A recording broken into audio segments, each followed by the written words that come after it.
Hæ, í þessum myndbandi ætlum við að sýna ykkur ýmsa tungumálatengda hluti sem eiga við lyklaborðið. Og þegar þið kveikið fyrst á tölvunni lyklaborðið bæði stillt til að vera með íslenskt og enska uppsetningu.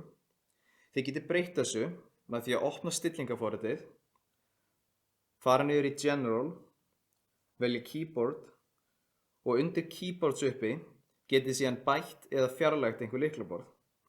Ef ég til dæmis vill bæta við danska lyklaborðinu, það sem ég geri ég vel Add New Keyboard,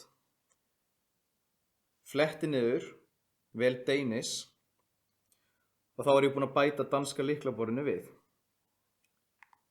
Til þess að breyta á milli tungumál í lyklaborðinu, þá ýti ég á hnattarmerki sem birtist hérna niðri.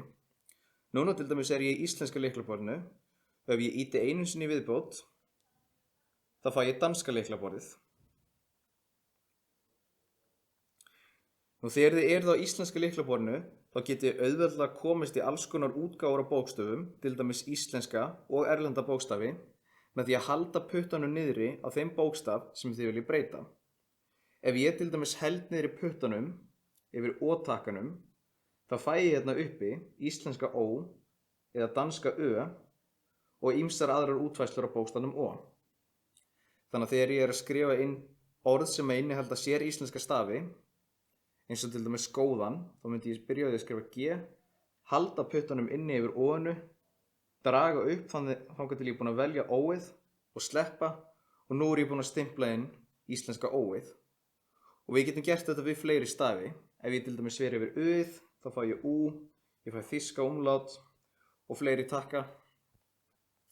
Til dæmis E-ið, ég get fengið hérna J og alls konar fleiri útfærslur af þessum bókstöfum.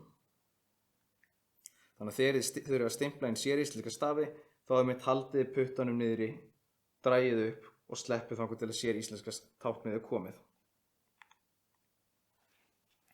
Þannig að svona getum við stimplað inn mörg tungumál gegnum eitt lyklaborð.